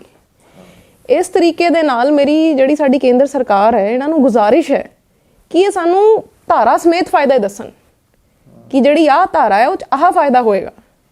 ਹੁਣੀ ਆਪਣੀ ਗੱਲ ਸ਼ੁਰੂ ਹੋਈ ਸੀ, ਤੁਸੀਂ ਕਹਿ ਰਹੇ ਸੀ ਪ੍ਰੋਗਰਾਮ ਦੇ ਆਗਾਜ਼ ਕਰਨ ਲੱਗੇ ਕਿ ਸਰਕਾਰ ਇਹ ਕਹਿ ਰਹੀ ਹੈ ਕਿ ਜਿਹੜੀ ਸਟੇਟ ਦੀ ਮੰਡੀ ਹੈ ਉਹ ਖਤਮ ਨਹੀਂ ਹੋਏਗੀ। ਇਹ ਜਿਹੜਾ ਹੈ ਜੀ farmers empowerment and protection agreement act ਹੈ 2020 ਦਾ, ਇਹਦਾ ਸੈਕਸ਼ਨ 7 ਔਰ ਸੈਕਸ਼ਨ 20 ਜੇ ਪੜੋ, ਇਹਦੇ ਵਿੱਚ ਸਾਫ਼ ਇਹ ਲਿਖਿਆ ਆ ਕਿ ਜਿਹੜੇ ਸਟੇਟ ਐਕਟਸ ਹੋਣਗੇ ਉਹ ਇਸ ਕਾਨੂੰਨ ਨੂੰ ਓਵਰਰਾਈਡ ਨਹੀਂ ਕਰ ਸਕਦੇ। ਮਤਲਬ ਜੇ ਇਹਨਾਂ 'ਚ ਕੋਈ ਮਤਭੇਦ ਹੋਏਗਾ ਤਾਂ ਦਿਸ ਲਾਅ ਵਿਲ ਪ੍ਰੀਵੇਲ, ਇਹ ਜਿਹੜਾ ਕਾਨੂੰਨ ਨਵਾਂ ਕਾਨੂੰਨ ਹੈ ਇਹ ਚੱਲੇਗਾ। ਤੇ ਫਿਰ ਇਹ ਕਹਿਣਾ ਕਿ ਜਿਹੜੀ ਸਰਕਾਰੀ ਮੰਡੀ ਹੈ ਉਹ ਖਤਮ ਨਹੀਂ ਹੋਏਗੀ, ਇਹ ਕਿਸ ਆਧਾਰ ਤੇ ਕਹਿੰਦੇ ਆ, ਮੈਨੂੰ ਤਾਂ ਇਹ ਸਮਝ ਨਹੀਂ ਆਇਆ ਅੱਜ ਤੱਕ। ਔਰ ਇਹਦੇ ਵਿੱਚ ਇੱਕ ਹੋਰ ਕੈਚ ਵੀ ਹੈ, ਜਦੋਂ ਬਾਹਰ ਪ੍ਰਾਈਵੇਟ ਮੰਡੀ ਹੋਏਗੀ ਜਿੱਥੇ ਕਿਸੇ ਵੀ ਤਰ੍ਹਾਂ ਦੀ ਕੋਈ ਰੂਲਸ ਐਂਡ ਰੈਗੂਲੇਸ਼ਨਸ ਨਹੀਂ ਹੈ, ਜਿਹੜਾ ਵਪਾਰੀ ਹੈ ਉਹ ਉੱਥੋਂ ਖਰੀਦਣ ਜਾਏਗਾ ਕਿ ਸਰਕਾਰੀ ਮੰਡੀ 'ਚ ਆਏਗਾ? 100 ਸਾਲ ਹੋ ਗਏ ਵਪਾਰੀ ਨੂੰ ਇਸ ਉਹਦੇ ਵਿੱਚ ਲੱਗੇ ਹੋਏ ਕਿ ਇਹ ਜਿਹੜਾ APMC ਐਕਟ ਹੈ ਤੁੜਵਾਇਆ ਜਾਏ। ਟਾਈਮ ਟੂ ਟਾਈਮ ਜਿਹੜੇ ਵਪਾਰੀ ਆ ਇਹ ਕੋਰਟਸ ਜਾਂਦੇ ਰਹੇ ਆ, ਹਾਈ ਕੋਰਟਸ ਜਾਂਦੇ ਰਹੇ ਆ, ਸੁਪਰੀਮ ਕੋਰਟ ਜਾਂਦੇ ਰਹੇ ਆ, ਪਰ ਜਿੱਤੋਂ ਉੱਥੋਂ ਉਹਨਾਂ ਦੀ ਗੱਲ ਨਹੀਂ ਬਣੀ ਤੇ ਫਿਰ ਸਰਕਾਰਾਂ ਦੇ ਪਿੱਛੇ ਪੈ ਗਏ। ਤੇ ਜਿਹੜੀ ਹੁਣ ਮੌਕੇ ਦੀ ਸਰਕਾਰ ਹੈ ਉਹਨਾਂ ਨੇ ਫਲ ਲਗਾਇਆ ਇਹਨਾਂ ਨੂੰ, ਤੇ ਜਿਹੜੀ APMC ਮੰਡੀ ਹੈ ਇਹਨੂੰ ਤੋੜਿਆ ਗਿਆ। ਔਰ ਇਹ ਗੱਲ ਸਮਝਣ ਵਾਲੀ ਹੈ ਕਿ ਇਹ ਜਿਹੜੇ ਤਿੰਨੋਂ ਕਾਨੂੰਨ ਹੈਗੇ ਆ ਇਹ ਬੇਸਿਕਲੀ ਬਣੇ ਹੀ APMC ਐਕਟ ਨੂੰ ਤੋੜਨ ਦੇ ਲਈ ਹੈ। ਜਦੋਂ ਤੁਸੀਂ ਇਹ ਗੱਲ ਕਹਿੰਦੇ ਹੋ ਕਿ ਇਹ ਕਾਨੂੰਨ ਜਿਹੜੇ ਬਣੇ APMC ਐਕਟ ਨੂੰ ਤੋੜਨ ਦੇ ਲਈ ਬਣੇ ਆ, ਤਾਂ ਮੈਨੂੰ ਯਾਦ ਆਉਂਦਾ ਹੈ ਕਿ ਇਹ ਜ਼ੋਰ ਅੱਜ ਦਾ ਨਹੀਂ ਪਾਇਆ ਜਾ ਰਿਹਾ ਸੀਗਾ, ਅੰਗਰੇਜ਼ਾਂ ਦੇ ਉੱਤੇ ਵੀ ਜ਼ੋਰ ਸੀਗਾ ਵਪਾਰੀਆਂ ਦੇ ਵੱਲੋਂ। ਹਾਰ ਕੇ 1958 ਦੇ ਵਿੱਚ ਸੁਪਰੀਮ ਕੋਰਟ ਨੇ ਕਹਿ ਦਿੱਤਾ ਕਿ ਹੁਣ ਇਹਦੇ ਉੱਤੇ ਕੋਈ ਡਿਸਕਸ਼ਨ ਨਹੀਂ ਹੋਏਗੀ। ਫਿਰ ਇਹ ਕਿਸ ਤਰੀਕੇ ਦੇ ਨਾਲ ਜਿਹੜੀ ਮੌਜੂਦਾ ਸਰਕਾਰ ਹੈਗੀ ਹੈ ਇਹਨਾਂ ਚੀਜ਼ਾਂ ਨੂੰ ਕਿਸ ਤਰ੍ਹਾਂ ਇਹਦੇ ਵਿੱਚ ਬਦਲਾਅ ਲੈ ਕੇ ਆਉਣ ਦੀ ਕੋਸ਼ਿਸ਼ ਕਰ ਰਹੀ ਹੈ ਜਾਂ ਸਾਜ਼ਿਸ਼ ਕਰ ਰਹੀ ਹੈ? ਜੀ, ਤੁਸੀਂ ਬਿਲਕੁਲ ਸਹੀ ਕਹਿ ਰਹੇ ਹੋ। ਅੰਗਰੇਜ਼ਾਂ ਦੇ ਉੱਤੇ ਵੀ ਬੜਾ ਪ੍ਰੈਸ਼ਰ ਸੀਗਾ ਇਸ ਗੱਲ ਨੂੰ ਲੈ ਕੇ। ਜਦ ਤੋਂ ਇਹ APMC ਐਕਟ ਆਇਆ ਹੈ, ਵਪਾਰੀਆਂ ਦੀ ਉਦੋਂ ਤੋਂ ਕੋਸ਼ਿਸ਼ ਰਹੀ ਹੈ ਕਿ ਇਹਨੂੰ ਤੋੜਾਇਆ ਜਾਏ, ਕਿਉਂਕਿ ਇਹਨਾਂ ਨੂੰ ਇਦਾਂ ਲੱਗਦਾ ਹੈ ਕਿ ਇਹ ਆਪਣੇ ਮੂੰਹੋਂ ਕਹਿੰਦੇ ਆ। 1958 ਦੇ ਵਿੱਚ ਸੁਪਰੀਮ ਕੋਰਟ ਦੇ ਵਿੱਚ ਜਦ ਇਹ ਕੇਸ ਗਿਆ ਸੀਗਾ, ਉਦੋਂ ਉੱਥੇ ਵਪਾਰੀਆਂ ਨੇ ਆਪਣੇ ਮੂੰਹੋਂ ਇਹ ਗੱਲ ਕਹੀ ਸੀ ਕਿ ਜਿਹੜਾ ਸਾਡਾ ਆਰਟੀਕਲ 19 ਕਨਸਟੀਟਿਊਸ਼ਨ ਦਾ ਹੈਗਾ ਆ, ਉਹਦੇ ਅਧੀਨ ਇਹਨਾਂ ਨੂੰ ਹਰ ਬੰਦੇ ਨੂੰ, ਭਾਰਤ ਦੇ ਨਾਗਰਿਕ ਨੂੰ ਇਹ ਹੱਕ ਹੈ ਕਿ ਉਹ ਜੋ ਵੀ ਪ੍ਰੋਫੈਸ਼ਨ ਜਾਂ ਆਕੂਪੇਸ਼ਨ ਚਾਹੇ ਉਹਨੂੰ ਪਰਸੂ ਕਰ ਸਕਦਾ ਹੈ। ਇਹ ਕਹਿੰਦੇ ਸੀ ਕਿ ਜਦੋਂ APMC ਐਕਟ ਹੈਗਾ ਸਾਡੇ ਉਹਨੂੰ ਢਾਲ ਆਉਂਦਾ ਹੈ ਉਸ ਰਾਈਟ ਨੂੰ, ਤੇ ਅਸੀਂ ਪ੍ਰੋਫਿਟ ਨਹੀਂ ਕਮਾ ਸਕਦੇ APMC ਐਕਟ ਦੇ ਨਾਲ। ਤੇ ਜਿਹੜੇ ਮਾਨਯੋਗ ਜੱਜ ਸਾਹਿਬਾਨ ਸੀਗੇ, 5 ਜੱਜਾਂ ਦਾ ਉਹ ਫੈਸਲਾ ਸੀਗਾ, ਉਹ ਆਪਣੀ ਜੱਜਮੈਂਟ 'ਚ ਲਿਖਦੇ ਆ ਇਹ ਗੱਲ ਕਿ ਜਿਹੜੀ ਗੱਲ ਕਰਕੇ ਅਸੀਂ APMC ਐਕਟ ਬਣਾਇਆ ਤੁਸੀਂ ਆਪਣੇ ਮੂੰਹੋਂ ਕਹਿ ਰਹੇ ਹੋ। ਤੁਹਾਡਾ ਜਿਹੜਾ ਪ੍ਰੋਫਿਟ ਹੈ that is not profit, that is exploitation। Profit ਹੁੰਦਾ ਹੈ ਕੋਈ 15%, 20%, 200%, 300%। ਇਹ ਕਿਸਾਨ ਦਾ ਜਿਹੜੇ ਢਿੱਡ ਨੂੰ ਲੱਤ ਮਾਰ ਕੇ ਤੁਸੀਂ ਉਹਦਾ ਗਲਾ ਘੋਟ ਕੇ ਪ੍ਰੋਫਿਟ ਕਰਦੇ ਹੋ, that is not profit। ਔਰ ਅਸੀਂ ਸਮਾਜ ਨੂੰ ਚਲਾਉਣਾ, ਸਾਰੀਆਂ ਧਿਰਾਵਾਂ ਨੂੰ ਦੇਖਣਾ ਹੈ। ਤੇ ਜਿੱਥੇ ਤੱਕ ਗੱਲ ਹੈਗੀ ਹੈ, ਇਹ ਸਰਕਾਰ ਨੇ ਫਲ ਲਗਾਇਆ ਹੈ ਵਪਾਰੀਆਂ ਦੀ ਇਸ ਮੰਗ ਦੇ ਉੱਤੇ। ਇਹ ਵਪਾਰੀ ਜਿਹੜੇ ਹੈਗੇ ਆ, ਪਹਿਲੀਆਂ ਸਰਕਾਰਾਂ 'ਚ ਵੀ ਇਹ ਗੱਲ ਚੱਲਦੀ ਸੀਗੀ। ਇਹ ਜਿਹੜੀ ਹੁਣ ਦੀ ਸਰਕਾਰ ਹੈਗੀ ਆ, ਇਹਨਾਂ ਨੇ ਕਰਕੇ ਦਿਖਾ ਦਿੱਤਾ। ਇਹ ਅਸੀਂ ਨਹੀਂ ਕਹਿ ਸਕਦੇ ਕਿ ਕੋਈ ਹੋਰ ਗਵਰਨਮੈਂਟ ਹੁੰਦੀ ਤਾਂ ਇਦਾਂ ਨਹੀਂ ਹੁੰਦਾ, ਕਿਉਂਕਿ ਮੇਰੀ ਹਮੇਸ਼ਾ ਜਦ ਵੀ ਗੱਲ ਹੁੰਦੀ ਹੈ ਇਸ ਟੌਪਿਕ ਤੇ ਕਿਸੇ ਨਾਲ, ਤਾਂ ਮੈਂ ਹਮੇਸ਼ਾ ਕਹਿੰਦੀ ਹਾਂ ਕਿ ਜਿਹੜੀ ਅੱਜ ਹਿੰਦੁਸਤਾਨ ਦੀ ਪ੍ਰੋਬਲਮ ਹੈ, ਸਾਡੀ ਪ੍ਰੋਬਲਮ ਸਰਕਾਰ ਦੇ ਨਾਲ ਨਹੀਂ ਹੈ ਜਾਂ ਸਾਡੀ ਕਿਸੇ ਪੋਲੀਟੀਸ਼ੀਅਨ ਦੇ ਨਾਲ ਨਹੀਂ ਹੈ। ਹਿੰਦੁਸਤਾਨ ਨੂੰ ਅੱਜ ਇਹ ਗੱਲ ਅੱਜ ਤਾਂ ਹੁਣ ਖੁੱਲ੍ਹ ਕੇ ਸਾਹਮਣੇ ਆ ਚੁੱਕੀ ਹੈ। ਪਹਿਲੇ ਲੁਕਵੇਂ ਢੰਗ ਦੇ ਵਿੱਚ ਸੀਗੀ ਕਿ ਚਲਾ ਹੀ ਸਰਮਾਏਦਾਰ ਰਿਹਾ। ਸਾਡੀ ਜਿਹੜੀ ਲੜਾਈ ਹੈ ਸਰਮਾਏਦਾਰ ਦੇ ਨਾਲ ਹੈ। ਸ਼ਹੀਦ ਆਜ਼ਮ ਭਗਤ ਸਿੰਘ ਅਕਸਰ ਕਿਹਾ ਕਰਦੇ ਸੀਗੇ ਕਿ ਅੰਗਰੇਜ਼ ਚਲੇ ਜਾਣਗੇ ਤਾਂ ਕਾਲੇ ਅੰਗਰੇਜ਼ ਆ ਜਾਣਗੇ ਜੀ। ਪਰ ਅੱਜ ਦੀ ਜੋ ਇਹ ਕਲਾਸ ਤੁਸੀਂ ਲਿੱਤੀ ਹੈ ਸਾਰਿਆਂ ਦੀ, ਉਹਦੇ ਵਿੱਚ ਜਿਹੜੀ ਸਾਫ਼ ਤੌਰ ਤੇ ਉੱਭਰ ਕੇ ਗੱਲ ਸਾਹਮਣੇ ਆਉਂਦੀ ਉਹ ਇਹੀ ਹੈ ਕਿ ਅੰਗਰੇਜ਼ ਜਿਹੜੇ ਸੀਗੇ ਉਹ ਸੈਂਸਿਟਿਵ ਸੀਗੇ ਇਸ ਇਸ਼ੂ ਨੂੰ ਲੈ ਕੇ। ਉਹ ਚਾਹੁੰਦੇ ਸੀਗੇ ਕਿ ਕਿਸਾਨ ਜਿਹੜੇ ਹੈਗੇ ਤਬਾਹ ਨਾ ਹੋਣ। ਉਹ ਇਹ ਵੀ ਚਾਹੁੰਦੇ ਸੀਗੇ ਕਿਸਾਨ ਜਿਹੜੇ ਹੈਗੇ ਆ ਚੰਗੀ ਤਰ੍ਹਾਂ ਜੋ ਉਹਨਾਂ ਦੀ ਕਮਾਈ ਹੈਗੀ ਆ ਉਹਨਾਂ ਦੀਆਂ ਜੇਬਾਂ ਤੱਕ ਪਹੁੰਚ ਜਾਵੇ। ਪਰ ਸਰਕਾਰਾਂ ਦਾ ਇਹੋ ਜਿਹਾ ਹਸ਼ਰ ਹੈ, ਉਸ ਤੋਂ ਬਾਅਦ ਅਸੀਂ ਅਕਸਰ ਕਹਿ ਦਿੰਦੇ ਹਾਂ ਕਿ ਅੰਗਰੇਜ਼ੀ ਹਕੂਮਤ ਦੇ ਵਿੱਚ ਬਹੁਤ ਸਾਰਾ ਘਾਣ ਹੋਇਆ, ਅੰਗਰੇਜ਼ੀ ਹਕੂਮਤ ਨੇ ਡਿਕਟੇਟਰਸ਼ਿਪ ਕੀਤੀ, ਸਭ ਕੁਝ ਕੀਤਾ। ਪਰ ਇੱਕ ਤਾਂ ਫਾਇਦੇਮੰਦ ਜਿਹੜੀ ਗੱਲ ਸੀਗੀ ਉਹ ਇਹੀ ਸੀਗੀ ਕਿ ਉਹ ਕਿਸਾਨਾਂ ਦੇ ਬਾਰੇ ਸੋਚਦੀ ਤਾਂ ਸੀ। ਜੀ, ਬੇਸਿਕਲੀ ਜਿਹੜੇ ਅੰਗਰੇਜ਼ ਹੈ ਉਹ ਚਲਾਕ ਕਨਿੰਗ ਲੋਕ ਸੀਗੇ। ਉਹਨਾਂ ਨੂੰ ਪਤਾ ਸੀਗਾ ਕਿ ਕਿੱਥੇ ਤੱਕ ਜਾ ਸਕਦੇ ਔਰ ਕਿੱਥੋਂ ਵਾਪਸ ਮੁੜ ਆਉਣਾ। ਅੱਜ ਜੋ ਹਿੰਦੁਸਤਾਨ ਦੇ ਹਾਲਾਤ ਬਣੇ ਹੋਏ ਆ, ਇਹ ਉਦੋਂ ਵੀ ਇਹੀ ਬਣ ਜਾਂਦੇ ਜੇ APMC ਐਕਟ ਨਾ ਆਉਂਦਾ। ਉਹਨਾਂ ਨੂੰ ਪਤਾ ਸੀਗਾ ਕਿ ਜੇ ਆਵਾਮ ਭੁੱਖਾ ਮਰੇਗਾ ਤੇ ਫਿਰ ਔਖਾ ਹੋ ਜਾਏਗਾ ਮੌਕੇ ਦੀ ਸਰਕਾਰ ਲਈ, ਜਿੱਦਾਂ ਅੱਜ ਔਖਾ ਹੋਇਆ ਹੋਇਆ। ਔਰ ਬੜੀ ਅਜੀਬ ਗੱਲ ਹੈ ਕਿ ਸਾਡੀ ਆਪਣੀ ਸਰਕਾਰ ਹੈ, ਸਾਡੇ ਦੁਆਰਾ ਚੁਣੀ ਗਈ ਹੈ। ਇਹ ਕਾਨੂੰਨ ਗੈਰ ਕਾਨੂੰਨੀ ਵੀ ਹੈਗੇ ਆ, ਕਿਉਂਕਿ ਇਹ ਜਿਹੜਾ ਸਬਜੈਕਟ ਹੈਗਾ agriculture, this is not centres subject. ਜਿਹੜੀ ਕੇਂਦਰ ਦੀ ਸਰਕਾਰ ਹੈ ਉਹ ਇਸ ਵਿਸ਼ੇ ਤੇ ਕਾਨੂੰਨ ਬਣਾ ਹੀ ਨਹੀਂ ਸਕਦੀ। ਇਹ ਤਾਂ ਜਿਹੜਾ ਸੂਬਾ ਸਰਕਾਰ ਹੈ ਉਹਨਾਂ ਦਾ ਵਿਸ਼ਾ ਹੈ। ਇਹ ਕਹਿੰਦੇ ਹੈ ਕਿ ਅਸੀਂ ਜਿਹੜੀ APMC ਮੰਡੀ ਹੈ ਅਸੀਂ ਉਹ ਤੋੜੀ ਨਹੀਂ। ਮੈਂ ਇਹ ਪੁੱਛਣਾ ਚਾਹਨੀ ਆ ਆਪਣੇ ਮਾਨਯੋਗ ਪ੍ਰਧਾਨ ਮੰਤਰੀ ਜੀ ਨੂੰ ਕਿ ਕੀ ਕੇਂਦਰ ਸਰਕਾਰ APMC ਮੰਡੀ ਤੋੜ ਸਕਦੀ ਹੈ? ਉਹ ਤੋੜ ਸਕਦੀ ਹੀ ਨਹੀਂ, ਕਿਉਂਕਿ ਉਹਨਾਂ ਦਾ ਵਿਸ਼ਾ ਹੀ ਨਹੀਂ ਹੈ। ਜਿੱਥੇ ਜਿੱਥੇ ਸਟੇਟ ਇਸ਼ੂ ਹੈ। ਐਗਜ਼ੈਕਟਲੀ, ਜਿੱਥੇ ਜਿੱਥੇ ਤੋੜ ਸਕਦੇ ਸੀ ਇਹਨਾਂ ਨੇ ਤੋੜਤੀਆਂ। ਫਿਰ ਅਗਲੀ ਗੱਲ, ਇਹ ਜਿਹੜਾ ਪ੍ਰੋਸੀਜਰਲੀ ਵੀ ਇਨਕਰੈਕਟ ਤਰੀਕੇ ਦੇ ਨਾਲ ਪਾਸ ਹੋਇਆ। ਇਹ ਇੱਕ ਪੂਰੀ ਪ੍ਰਕਿਰਿਆ ਹੈ ਕਿ ਜਿਹੜਾ ਕੋਈ ਵੀ ਬਿੱਲ ਹੈ ਇਹ ਕਾਨੂੰਨ ਕਿੱਦਾਂ ਬਣਦਾ ਹੈ। ਪਹਿਲੀ ਗੱਲ ਤਾਂ ਇਹ ਹੈ ਕਿ ਇਹ ਆਪਣੇ ਮੂੰਹੋਂ ਕਹਿੰਦੇ ਆ, ਜਿਹੜੀ ਮੌਕੇ ਦੀ ਸਰਕਾਰ ਹੈ ਕੇਂਦਰ ਸਰਕਾਰ, ਇਹ ਆਪਣੇ ਮੂੰਹੋਂ ਕਹਿੰਦੀ ਹੈ ਕਿ ਇਹ ਜਿਹੜੇ ਕਾਨੂੰਨ ਹੈ ਅਸੀਂ ਕੋਈ ਨਵੇਂ ਨਹੀਂ ਲੈ ਕੇ ਆਉਂਦੇ। ਇਹਨਾਂ ਦੀ ਡਿਸਕਸ਼ਨ ਤਾਂ ਪਿਛਲੇ 12-15 ਸਾਲਾਂ ਤੋਂ ਚੱਲਦੀ ਹੈ। ਤੇ ਜੇ ਕੋਈ ਡਿਸਕਸ਼ਨ 12-15 ਸਾਲਾਂ ਤੋਂ ਚੱਲਦੀ ਹੈ ਤੇ ਹੁਣ 6 ਮਹੀਨਿਆਂ 'ਚ ਇਦਾਂ ਦੀ ਕਿਹੜੀ ਸੰਕਟ ਵਾਲੀ ਸਥਿਤੀ ਪੈਦਾ ਹੋ ਗਈ ਸੀ ਕਿ ਤੁਸੀਂ ਆਰਡੀਨੈਂਸ ਅਧਿਆਦੇਸ਼ ਜਾਰੀ ਕਰਤਾ। ਅਧਿਆਦੇਸ਼ ਮੈਂ ਦਰਸ਼ਕਾਂ ਨੂੰ ਦੱਸਣਾ ਚਾਹੂੰਗੀ ਕਿ ਇਹ ਇੱਕ ਸਾਡੇ ਸੰਵਿਧਾਨ ਦੇ ਵਿੱਚ ਪ੍ਰੋਵੀਜ਼ਨ ਹੈ ਕਿ ਜੇ ਪਾਰਲੀਮੈਂਟ ਸੈਸ਼ਨ ਦੇ ਵਿੱਚ ਨਹੀਂ ਹੈਗੀ ਔਰ ਕੋਈ ਬਹੁਤ ਆਪਾਤਕਾਲੀਨ ਸਥਿਤੀ ਪੈਦਾ ਹੋ ਜਾਂਦੀ ਹੈ ਤੇ ਤੁਸੀਂ ਜਿਹੜੇ ਆਪਣੇ ਪ੍ਰੈਜ਼ੀਡੈਂਟ ਤੋਂ ਆਰਡਰਸ ਕਰਾ ਕੇ ਉਹ ਜਿਹੜਾ ਕਾਨੂੰਨ ਹੈ ਉਹਨੂੰ ਆਰਡੀਨੈਂਸ ਕਹਿੰਦੇ ਆ, ਉਹ ਲਾਗੂ ਕਰ ਸਕਦੇ ਹੋ। But within certain period of time parliament ਦੇ ਵਿੱਚ ਡਿਸਕਸ਼ਨ ਕਰਕੇ ਤੁਹਾਨੂੰ ਉਹਨੂੰ ਬਿੱਲ ਤੋਂ ਕਾਨੂੰਨ ਬਣਵਾਉਣਾ ਹੁੰਦਾ, ਲਾਅ ਬਣਵਾਉਣਾ ਹੁੰਦਾ। ਹੁਣ ਜੇ 12 ਸਾਲ 15 ਸਾਲ ਇੱਕ ਵਿਸ਼ੇ ਤੇ ਗੱਲਬਾਤ ਚੱਲ ਰਹੀ ਹੈ ਤੇ ਇਦਾਂ ਦੀ ਕਿਹੜੀ ਆਪਾਤਕਾਲੀਨ ਸਥਿਤੀ ਆ ਗਈ ਸੀ ਕਿ ਇਹ ਆਰਡੀਨੈਂਸ ਜਾਰੀ ਕਰਨਾ ਪਿਆ? ਨੰਬਰ 1। ਸੈਕੰਡਲੀ, ਇਹ ਜਦ ਬਿੱਲ ਲੋਕ ਸਭਾ ਦੇ ਵਿੱਚ ਗਿਆ, ਉੱਥੋਂ ਡਿਸਕਸ਼ਨ ਹੋਈ ਨਹੀਂ ਹੋਈ, ਲੈਟਸ ਲੀਵ ਇਟ, ਇਹ ਫਿਰ ਰਾਜ ਸਭਾ ਦੇ ਵਿੱਚ ਆਉਂਦਾ। ਦੇयर इज अ ਪ੍ਰੋਪਰ ਪ੍ਰੋਸੀਜਰ ਕਿ ਜਿਹੜਾ ਬਿੱਲ ਹੈ ਉਹ ਕਾਨੂੰਨ ਬਣਨ ਤੋਂ ਪਹਿਲੇ ਕਿਹੜੀਆਂ ਸਟੇਜਿਸ ਚੋਂ ਨਿਕਲੇਗਾ। ਉੱਤੇ ਡਿਸਕਸ਼ਨ ਹੋਏਗੀ, ਉੱਤੇ ਵੋਟਿੰਗ ਹੋਏਗੀ। ਅਸੀਂ ਵੋਟਿੰਗ ਤੇ ਆ ਜਾਈਏ। ਜਦ ਇਹ ਬਿੱਲ ਰਾਜ ਸਭਾ ਦੇ ਵਿੱਚ ਗਿਆ ਹੈ ਤੇ ਸੰਵਿਧਾਨ ਦੇ ਵਿੱਚ ਹੀ ਇਹ ਪ੍ਰੋਵੀਜ਼ਨਸ ਹੈਗੇ, ਉਹਨਾਂ ਦੇ ਜਿਹੜੇ ਰੂਲਸ ਹੈਗੇ ਉਹ ਇਹ ਕਹਿੰਦੇ ਹੈ ਕਿ ਸਭ ਤੋਂ ਪਹਿਲੇ ਵੌਇਸ ਵੋਟ ਹੋਏਗੀ ਤੇ ਜੇ ਵੌਇਸ ਵੋਟ ਦੇ ਵਿੱਚ ਇੱਕ ਵੀ ਬੰਦਾ ਆਬਜੈਕਸ਼ਨ ਕਰਦਾ ਹੈ ਤਾਂ ਦਿਸ ਇਜ਼ ਓਬਲੀਗੇਟਰੀ ਸਪੀਕਰ ਦੇ ਉੱਤੇ ਜਾਂ ਚੇਅਰਮੈਨ ਦੇ ਉੱਤੇ ਕਿ ਉਹਨੂੰ ਜਿਹੜਾ ਨੈਕਸਟ ਕੋਰਸ ਹੈਗਾ ਆ ਵੋਟਿੰਗ ਦਾ ਉਹ ਅਪਣਾਉਣਾ ਪਏਗਾ। ਇਹ ਜਦ ਬਿੱਲ ਦੀ ਰੌਲੇ ਦੇ ਵਿੱਚ ਪਾਸ ਹੋਇਆ, ਉੱਥੇ ਕੁਝ ਲੋਕਾਂ ਨੇ ਆਬਜੈਕਸ਼ਨ ਵੀ ਕੀਤੀ, ਕੁਝ ਮੈਂਬਰ ਪਾਰਲੀਮੈਂਟਸ ਨੇ, ਪਰ ਉਹ ਦੱਬ ਦਿੱਤੀ ਗਈ ਗੱਲ। ਉਹ ਜਿਹੜਾ ਨੈਕਸਟ ਉਹਦੇ ਉੱਤੇ ਪ੍ਰੋਵੀਜ਼ਨ ਹੈ ਉਹਦੇ ਉੱਤੇ ਗਏ ਹੀ ਨਹੀਂ ਉਹ। ਤੇ ਇਸ ਕਰਕੇ ਕਾਨੂੰਨ ਦੀ ਨਜ਼ਰ ਦੇ ਵਿੱਚ Clause 13 stands part of the bill. There is one amendment. Number 14 by Sri Trichu Siva. Amendment moved. Those in favor. Not moved by Trichu Siva. ਬਾਅਦ ਦੇ ਵਿੱਚ ਉਹਨਾਂ ਐਮਪੀਜ਼ ਨੂੰ ਸਸਪੈਂਡ ਵੀ ਕੀਤਾ ਗਿਆ। ਟੀਐਮਸੀ ਦੇ ਸੀਗੇ, ਸੰਜੇ ਸਿੰਘ ਸੀਗੇ ਆਮ ਆਦਮੀ ਪਾਰਟੀ ਦੇ। ਜੀ ਤੇ ਜੇ ਮੈਂ ਲੀਗਲੀ ਗੱਲ ਕਰਨੀ ਹੋਏ ਤੇ ਇਹਦਾ ਕਾਨੂੰਨ ਹਜੇ ਪਾਸ ਹੀ ਨਹੀਂ ਹੋਇਆ। ਔਰ ਉਹ ਤੋਂ ਵੱਡੀ ਗੱਲ ਹੈ ਕਿ ਇਹ ਜਿਹੜਾ ਸਾਡਾ ਸੰਵਿਧਾਨ ਹੈ ਉਹਦੇ ਵਿੱਚ ਸੁਪਰੀਮ ਕੋਰਟ ਦੀਆਂ ਬਹੁਤ ਜੱਜਮੈਂਟਸ ਹੈ ਇਹਦੇ ਉੱਤੇ ਕਿ ਜਿਹੜਾ ਸਾਡਾ ਕਨਸਟੀਟਿਊਸ਼ਨ ਹੈ ਇਹ ਪੂਰਾ ਅਮੈਂਡ ਨਹੀਂ ਹੋ ਸਕਦਾ। ਕੁਝ ਪ੍ਰੋਵੀਜ਼ਨਸ ਸਾਡੇ ਭਾਰਤ ਦੇ ਸੰਵਿਧਾਨ ਦੇ ਇਦਾਂ ਦੇ ਹੈਗੇ ਕਿ ਉਹਨਾਂ 'ਚ ਸੰਸ਼ੋਧਨ ਨਹੀਂ ਹੋ ਸਕਦਾ ਤੇ ਜਿਹੜਾ ਉਹਦਾ ਬੇਸਿਕ ਸਟਰਕਚਰ ਜਿਹਨੂੰ ਕਹਿੰਦੇ ਆ ਉਹਦੀ ਅਮੈਂਡਮੈਂਟ ਨਹੀਂ ਕੀਤੀ ਜਾ ਸਕਦੀ।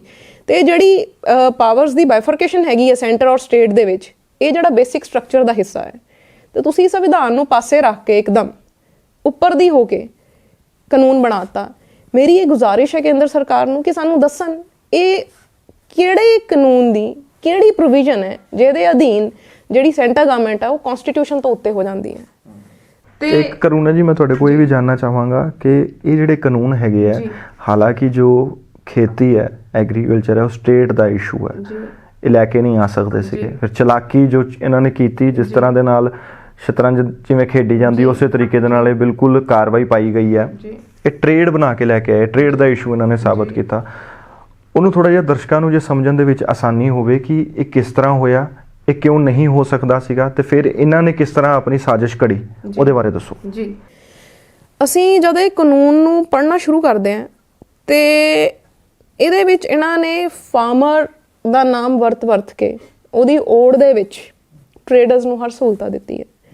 ਜਿੱਦਾਂ ਕਿ ਇਹ ਲਿਖਦੇ ਹੈ ਕਿ ਜਿਹੜਾ ਫਾਰਮਰ ਔਰ ਟ੍ਰੇਡਰ ਨੂੰ ਇਹ ਆਜ਼ਾਦੀ ਹੋਏਗੀ ਕਿ ਉਹ ਜਿਹੜੀ ਖੇਤੀ ਦੀ ਉਪਜ ਹੈਗੀ ਆ ਉਹਦੀ ਖਰੀਦੋ ਫਰੋਖਤ ਕਿਤੇ ਵੀ ਕਰ ਸਕਦੇ ਆ। ਹੁਣ ਇਹ ਸਮਝਣ ਵਾਲੀ ਗੱਲ ਹੈ ਕਿ ਫਾਰਮਰ ਨੂੰ ਤਾਂ ਇਹ ਆਜ਼ਾਦੀ ਆਲਰੇਡੀ ਸੀਗੀ ਅੰਡਰ APMC ਐਕਟ, ਜਿਹੜੇ APMC ਐਕਟ ਹੈਗੇ ਆ। ਕਿਹਨੂੰ ਨਹੀਂ ਸੀਗੀ? ਵਪਾਰੀ ਨੂੰ ਨਹੀਂ ਸੀਗੀ, ਤੇ ਵਪਾਰੀ ਨੂੰ ਇਹਨਾਂ ਨੇ ਹੁਣ ਇਹਦੇ ਵਿੱਚ ਦੇ ਦਿੱਤੀ। ਔਰ ਇੱਕ ਸਮਝਣ ਵਾਲੀ ਗੱਲ ਇੱਥੇ ਹੋਰ ਹੈ ਕਿ ਜਦ ਇੱਕ ਟ੍ਰੇਡਰ ਕਿਸੇ ਕਿਸਾਨ ਤੋਂ ਉਹਦੀ ਉਪਜ ਚੱਕਦਾ ਹੈ, ਉਹ ਉਪਜ ਜਿਹੜੀ ਉਸ ਕਿਸਾਨ ਦੁਆਰਾ ਪੈਦਾ ਕੀਤੀ ਗਈ ਹੈ, ਜਿਹੜੀ ਉਹਦਾ ਪ੍ਰੋਡਿਊਸ ਹੈ, ਉਹ ਟ੍ਰੇਡ ਨਹੀਂ ਗੀ, ਉਹ ਮਾਰਕੀਟਿੰਗ ਹੈ। ਤੇ ਜਦੋਂ ਉਸ ਵਪਾਰੀ ਨੇ ਉਹਨੂੰ ਵੇਚਣਾ ਹੈ, ਕਿਸੇ ਹੋਰ ਨੇ ਉਹ ਵਪਾਰੀ ਤੋਂ ਖਰੀਦਣੀ ਹੈ, ਉਹ ਟ੍ਰੇਡ ਹੈ। ਉਹ ਜਿਹੜਾ ਟ੍ਰੇਡ ਹੈ ਉਹ ਜ਼ਰੂਰ ਇਹਨਾਂ ਦਾ ਵਿਸ਼ਾ ਹੈ, ਪਰ ਜਦ ਫਾਰਮਰ ਨੇ ਆਪਣੀ ਚੀਜ਼ ਦੇਣੀ ਹੈ, that is marketing of the agriculture produce, ਉਹ ਜਿਹੜਾ ਹੈ that is a state subject। ਖੇਤੀ ਕਾਨੂੰਨਾਂ ਦੀ ਅਸਲ ਹਕੀਕਤ ਤੇ ਤਾਨਾਸ਼ਾਹੀ ਦਾ ਜ਼ੋਰ ਕਿ ਦੇਸ਼ ਦੇ ਕਿਸਾਨਾਂ ਨੂੰ ਬਣਾਇਆ ਜਾ ਰਿਹਾ ਹੈ ਕਮਜ਼ੋਰ। ਸੋਸ਼ਲ ਮੀਡੀਆ ਦੀਆਂ ਅਫਵਾਹਾਂ ਤੋਂ ਦੂਰ, ਜਿੱਥੇ ਹੋਵੇਗੀ ਸਿੱਧੀ ਤੇ ਦੋ ਟੁਕ ਖੇਤੀ ਕਾਨੂੰਨਾਂ ਦੀ ਅਸਲ ਕੋਖ। ਗਿਆਨ ਦੀਆਂ ਗੱਲਾਂ ਤੇ ਜੇ ਹੁਣ ਵੀ ਸ਼ਿਕੰਜਾ ਕੱਸਿਆ ਨੇ, ਫੇਰ ਨਾ ਕਹਿਣਾ ਦੱਸਿਆ ਨਹੀਂ। ਫੇਰ ਨਾ ਕਹਿਣਾ ਦੱਸਿਆ ਨਹੀਂ ਦੇ ਵਿੱਚ ਅੱਜ ਗੱਲ ਕਰਾਂਗੇ APMC ਮੰਡੀਆਂ ਦੇ ਇਤਿਹਾਸ ਦੀ। ਵਪਾਰੀ ਹੱਥੋਂ ਕਿਸਾਨਾਂ ਦਾ ਸ਼ੋਸ਼ਣ ਹੋਣ ਤੋਂ ਕਿਸ ਤਰ੍ਹਾਂ ਅੰਗਰੇਜ਼ਾਂ ਨੇ ਕਿਸਾਨਾਂ ਨੂੰ ਬਚਾਇਆ ਸੀ, ਕਿਸ ਤਰ੍ਹਾਂ ਵਪਾਰੀ ਕਿਸਾਨਾਂ ਨੂੰ ਲੁੱਟਦੇ ਰਹੇ, ਕਿ ਵਪਾਰੀ ਕਿਸਾਨਾਂ ਦੀ ਜ਼ਮੀਨ ਤੇ ਕਰ ਸਕਦੇ ਹਨ ਕਬਜ਼ਾ। ਰਾਜ ਦੀਆਂ ਸਰਕਾਰਾਂ ਦੀ ਕਾਨੂੰਨਾਂ ਅੱਗੇ ਕਿਉਂ ਨਹੀਂ ਚੱਲਦੀ, ਰਾਇਲ ਕਮਿਸ਼ਨ ਦਾ ਕਿਉਂ ਕੀਤਾ ਗਿਆ ਸੀ ਗਠਨ, ਕਾਨੂੰਨਾਂ ਦੇ ਸਹਾਰੇ ਕਿਸ ਤਰ੍ਹਾਂ ਵਪਾਰੀ ਕਿਸਾਨਾਂ ਨੂੰ ਲੁੱਟ ਸਕਦਾ ਹੈ। ਹੋਰ ਵੀ तमाम ਬਾਰੀਕੀਆਂ ਨੂੰ ਨੇੜਿਓਂ ਜਾਣਨ ਦੀ ਕੋਸ਼ਿਸ਼ ਕਰਾਂਗੇ। ਪੇਸ਼ੇ ਤੋਂ ਇੱਕ ਵਕੀਲ ਤੇ ਇੰਡੋ ਟਿਬੇਟਨ ਬਾਰਡਰ ਪੁਲਿਸ ਫੋਰਸ ਦੀ ਸਾਬਕਾ ਡਿਪਟੀ ਜੱਜ ਅਟਾਰਨੀ ਜਨਰਲ ਰਹਿ ਚੁੱਕੀ ਕਰੁਣਾਜੀਤ ਕੌਰ ਦੇ ਨਾਲ ਇਹਨਾਂ ਕਾਨੂੰਨਾਂ ਦੇ ਉਹਨਾਂ ਪਹਿਲੂਆਂ ਤੇ ਨਜ਼ਰ ਦੌੜਾਵਾਂਗੇ ਜਿਨ੍ਹਾਂ ਤੋਂ ਤੁਸੀਂ ਬੇਖਬਰ ਰਹਿੰਦੇ ਹੋ।